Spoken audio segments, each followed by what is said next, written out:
Hello, Jessica here. Welcome to the Jessica Show. Today is Monday, July 11th, 2022. We're seeing, and it has been a beautiful day, and happy Monday, everybody, as always. And boy, as you may see so far, I had never ever seen anything like this before. But yeah, yeah, we just talked about it, and it's very BS. Okay, now. We're talking about the Boston federal law twist and the Bolton law and stuff that we're doing. And Biden's doing his thing. And yes, it has, it really has. And it always will and always can. So, who cares and who knows? But when I do find out about this and that, and yes, it is. And when I found out this morning when I went to work, oh my God, we were back to mask wearing again. I didn't wear the mask, but I had to. I didn't even have to wear a mask, but I had to. But anyway, it is what it is. We had to wear a mask, folks, and we did. But happy Monday, everybody. So as we find out, I want to find out and see what's going on. I had making sure that everything is gonna be okay and everything's fine about the abortion rights, about the shooting of last week in July, last week on the 4th of July shooting, with 7 people dead and 26 others are fighting for their lives. And it seems like I never ever questioned about what can bring and what has happened. Is America in trouble? No, America is not in trouble for real. It's not in trouble. America is not in trouble for real. It is what it is. It's going to stay that way, and it has been. It will be. But I gotta say, what a day. I mean, I can't ever get my walls out. I couldn't even get my walls out. I couldn't even take my dog out for a walk. He out there, that dog is in here doing something, this and that, and yeah, that's all I'm saying, folks. That's all I'm saying for real. But we're gonna get into that, and we're gonna take a look at uh, what we there, and yes, it is. It already has. I mean, but look, it is what it is. Look, we had a news of being undercurrent COVID-19.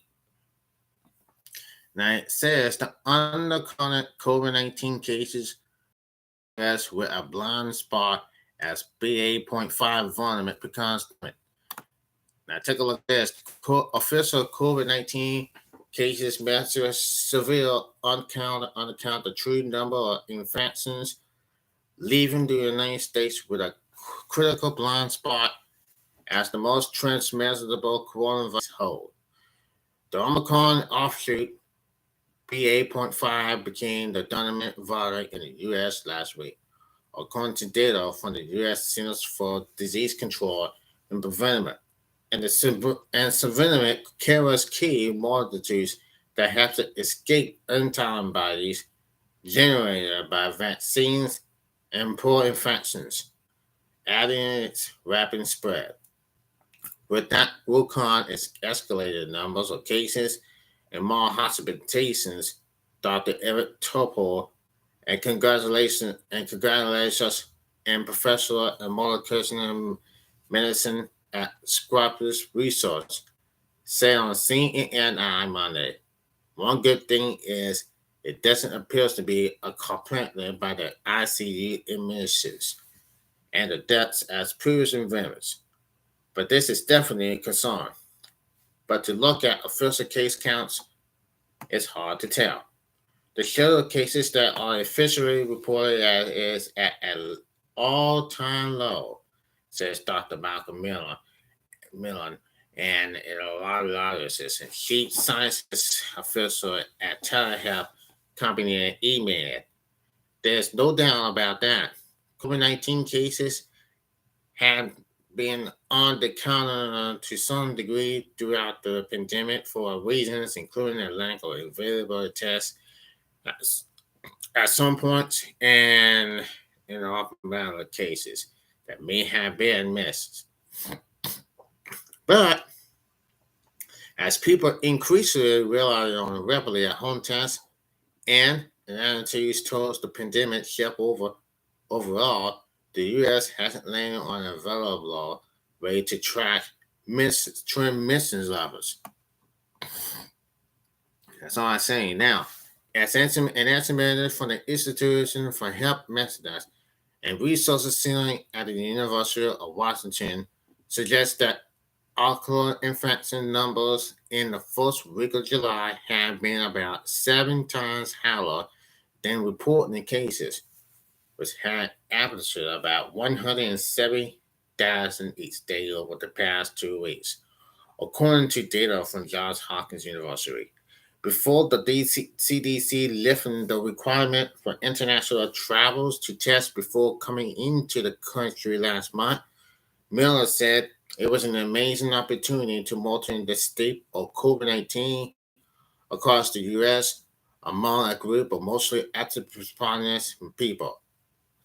About 5% of travelers were tested positive throughout the month of May, which he said probably translates to at least 1 million new infections every day in the total U.S. population, 10 times higher than the reverse account. Now that BA.5 is here, we know that there is going to be a wave in the fall. There's almost no doubt about that, if not before. So you just have to be really congratulated that that is what might happen, Mellon said. But with so many vulnerable at play, it doesn't necessarily make sense to compare the current state of things to other points in the pandemic. And here's the problem. We really don't have a good sense of what the relative baseline is, says Dr. Marcus Purser, Chief Medical Officer at the Association of State and Territorial Health Officials. To say here's where we are at this time in 2022 compared to 2021, that's not a fair comparison. To assess its inevitable risk of COVID-19 as a new variant takes hold, and posted account of cases among friends and family may be a better goal than official data, experts said. People are asking one another. They are sharing stories, and that's probably not a bad sources of evidence, says Boston Fresh Health. A professor at Curtis Miller University and founder and chair of the U.S. Food and Drug Association's risk communication advisor comment. Our social networks have probably stayed more concentrated than national surveillance stations, he said. If more people that you hear about, so-called are getting the disease now than we're getting it in the past, and the size of law circles is about the same, then presumably there's much more disease than there was before. Now, some things it might happen in the fall. It's just what happened at this, and this time it is what it is. So it is what it is, but it don't even matter. Now, severe outcomes don't tell the whole story. Now here it goes. At White House COVID-19 response team with release, the most recent of which was held more than 2 weeks ago. CDC Director Dr. Rochelle Walensky has presented CARES theories without referring these important caveats to the data. Months ago, the CDC shifted away from COVID-19 transmissions levels, the categorizes risk based on case counts and test positive rates to focus on COVID-19 community levels that really more heavily on messages related to hospitalizations. During this winter's Omicron source, hospitalizations and deaths didn't follow the same step change line as cases in an important shift from early waves of the pandemic. But the fact but the fact that severe outcomes are still happening at all is enough reason to keep paying attention to cases. As Bill said, if we ever got to the state where people were getting infected, but it wasn't causing any severe illness anymore, maybe it's new venom, then it's much less severe. Or if it wasn't causing long COVID, if there was no really sacrificing virus and health outcomes, then we could no longer care as much about cases, says Jason Senra, an epidemiologist and associate professor at the University of South Florida. There's no evidence that BA.5 causes more severe disease, but studies have shown BA.5 can invade antibodies from vaccinations or prevents infection, even from another Omicron subvariant. Vaccines are still accepted to provide protection against severe disease, and for fall, vaccine mates are developing updated booster shots that are cooperative Omicron BA.4 and BA.5 streams. There are treatments available, such as antiviral pill, passive that shepherd reduce risk of death or severe disease, and high quality masks, ventilation, physical distancing, quarantine, and isolation can still help reduce spread from any environment, including BA.5. But currently, more than 5,000 people are being attended to the hospital with COVID-19 each day, CDC data shows, and more than 300 are dying each day, according to JHU data. Focus on these regular interactions cost meaningful time in which to start to curb people's behavior and prevent a lot of immobility and mortality, Samuel said. If 1 in 5 COVID-19 infections results in long COVID and true infections are several times higher than reported, the number of people with long COVID could be growing by 100,000 each day. So it is what it is. For now, the U.S. is a sustaining and management phase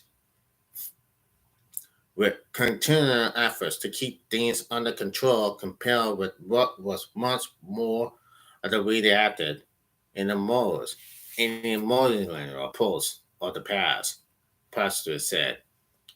But the federal government recently reallocated resources away from testing because Congress did not approve additional COVID funds, and more that Miller said will leave the U.S. pretty blind as we'll move into the fall. Some surveillance programs are ongoing, such as wastewater monitoring that tracks the amount of virus present in swab, but he says that Miller, in general, they're not really not giving us a good picture of what's really happening across the United States. We kind of just floating through this major outbreak, Miller said, referring to previous dynamics Omicron surveillance. But we should not let our guard down. I will say, because with B8.5, I said it will be a very different story. That's all for the live stream. And this is just a cut. If you had a great time, everybody out in, I'll see you tomorrow.